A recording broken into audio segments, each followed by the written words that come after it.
Assalamualaikum warahmatullahi wabarakatuh. Pada pertemuan kali ini kita akan mempelajari tentang cara menghitung harga pokok produksi dan harga pokok penjualan. Harga pokok produksi sendiri merupakan total biaya yang dikeluarkan oleh perusahaan pada saat memproduksi suatu barang.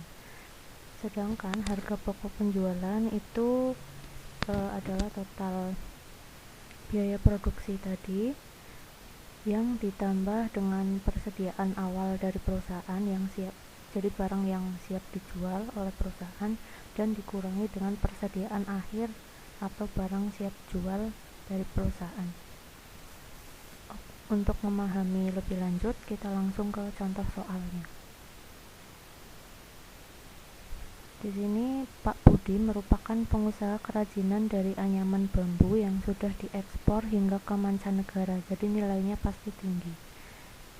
Kemudian di bulan Juli, Pak Budi mempunyai persediaan bahan baku mentah senilai 60 juta rupiah, bahan setengah jadi senilai 50 juta, dan persediaan anyaman bambu siap jual senilai 100 juta rupiah. Untuk proses produksi kerajinan anyaman bambu di bulan Juli, Pak Budi membeli persediaan bahan baku senilai 500 juta dan dikenai biaya pengiriman senilai 10 juta.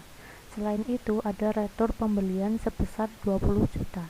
Jadi mungkin dari pembelian tadi ada beberapa barang yang tidak sesuai sehingga dikembalikan kepada penjual senilai 20 juta rupiah. Nah, selama proses produksi terdapat biaya pemeliharaan mesin senilai 10 juta rupiah dan gaji karyawan sebesar 20 juta rupiah. Di akhir bulan Juli terdapat sisa penggunaan bahan baku mentah senilai 30 juta rupiah, sisa bahan setengah jadi 10 juta rupiah, dan sisa barang siap jual 20 juta rupiah. Pertanyaannya, berapakah harga pokok penjualan atau HPP dari Pak Budi?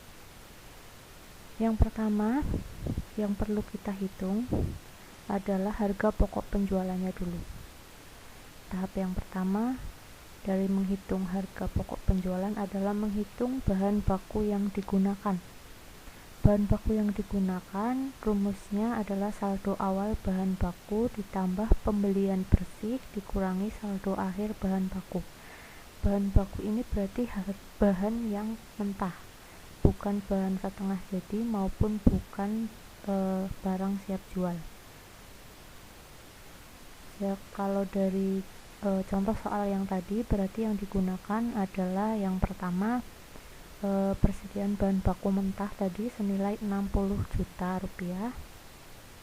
Kemudian ditambah dengan pembelian, tadi kan Pak Budi pada bulan Juli itu membeli bahan baku senilai 500 juta, dan ada juga bahan baku mentah yang tersisa pada bulan Juli 30 juta rupiah. Perhitungannya sebagai berikut. Saldo awal bahan baku tadi kan senilai 60 juta rupiah. Kemudian pada bulan Juli Pak Budi membeli senilai 500 juta rupiah dengan biaya pengiriman 10 juta rupiah. Nah, itu kita tambahkan jadi senilai 510 juta. Nah, kemudian kan Pak Budi mengembalikan bahan bakunya karena tidak sesuai, mengembalikan kepada penjual senilai 20 juta rupiah. Jadi kita kurangi. Jadi pembelian bersihnya adalah senilai 490 juta rupiah. Kita jumlahkan dengan saldo awal bahan baku yang tadi, jadi senilai 550 juta, dan dikurangi dengan saldo akhir bahan baku senilai 30 juta rupiah. Tadi kan di akhir bulan Juli itu ada sisa dari bahan baku yang belum digunakan senilai 30 juta rupiah. Jadi kita kurangkan untuk kita masukkan pada periode perhitungan bulan berikutnya. Nah, jadi bahan baku yang digunakan adalah senilai 520 juta rupiah. Selesai tahap pertama, kita lanjut ke tahap yang kedua adalah menghitung biaya produksi. unsur-unsur yang membentuk biaya produksi itu kan ada biaya tenaga kerja, biaya bahan baku, dan biaya overhead.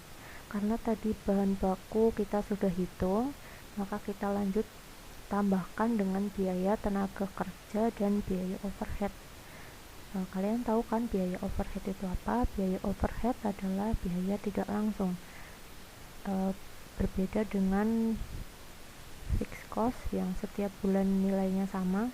Kalau biaya overhead itu bisa jadi tiap bulan nilainya berbeda, contohnya seperti pemeliharaan mesin, perbaikan, dan lain-lain. Oke, kalau dari contoh soal tadi berarti biaya gaji karyawannya kan senilai 20 juta rupiah dan ada biaya pemeliharaan mesin senilai 10 juta rupiah. Tinggal kita jumlahkan dengan total bahan baku yang digunakan tadi senilai 520 juta rupiah, ditambah biaya tenaga kerja langsung 20 juta rupiah, dan ditambah lagi biaya overhead produksi atau pemeliharaan mesin tadi senilai 10 juta rupiah. Jadi total biaya produksinya 550 juta rupiah. Tahap yang ketiga adalah menghitung harga pokok produksi. Rumusnya, total biaya produksi ditambah saldo awal persediaan barang dalam proses produksi dikurangi saldo akhir persediaan barang dalam proses produksi. Nah, kalau semisal di perusahaan kalian baru bergerak pada periode ini, kan otomatis tidak ada barang dalam proses produksinya, atau dalam kata lain tidak ada barang setengah jadinya. Berarti perhitungan harga pokok produksi cukup sampai tadi 550 juta rupiah. Tapi karena perusahaan dari Pak Budi ini kan sudah besar, jadi ada sisa barang setengah jadi pada periode sebelumnya. Kita tambahkan di tahap yang ketiga ini. Jadi dari total biaya produksi yang tadi 550 juta ditambah dengan saldo awal persediaan barang dalam proses produksi atau barang setengah jadi tadi kan ada, dikurangi dengan saldo akhir persediaan barang dalam proses produksi. Saldo akhirnya tadi senilai 10 juta rupiah. Jadi total dari harga pokok produksi atau total biaya dari produksinya dalam satu periode itu adalah 610 juta rupiah. Oke, setelah ketemu harga pokok produksinya, berarti kan kita bisa tahu total biaya produksi dari satu periode tersebut. Kalau perusahaan kalian baru bergerak periode ini, berarti cukup sampai harga pokok produksi ini saja. Tetapi karena tadi perusahaan Pak Budi adalah perusahaan yang sudah besar, jadi ada beberapa sisa dari bahan produk siap jual yang belum ditambahkan pada periode sebelumnya. Maka pada tahap keempat ini, menghitung harga pokok penjualan, kita perlu menambahkan persediaan barang awal atau barang siap jual tadi dan dikurangi dengan persediaan akhir di akhir periode, maksudnya dari bahan produk yang siap dijual. Perhitungannya sebagai berikut. Perhitungannya adalah dari harga pokok produksi tadi ditambah persediaan barang awal atau barang siap jadi yang siap jual tadi di awal periode senilai 100 juta rupiah dikurangi persediaan barang akhir atau barang siap jual di akhir periode tadi senilai 20 juta rupiah. Jadi HPP atau harga pokok penjualannya adalah 680 juta rupiah. Setelah sampai tahap ini, perusahaan baru bisa menentukan harga produknya. Harga produk itu maksudnya adalah total biaya tadi, kan kita sudah menghitung ini harga pokok produksi dan harga pokok penjualannya, atau bisa kita katakan kita sudah menghitung total biayanya. Nah, baru kita tambahkan dengan keuntungan yang diinginkan oleh perusahaan, baru bisa ketemu harga produk atau harga jual dari produknya. Bagaimana cara menentukan harga produk? Nanti linknya saya taruh di description box. Sekian penjelasan pada kesempatan kali ini, semoga bermanfaat. Kurang lebihnya mohon maaf. Wassalamualaikum warahmatullahi wabarakatuh.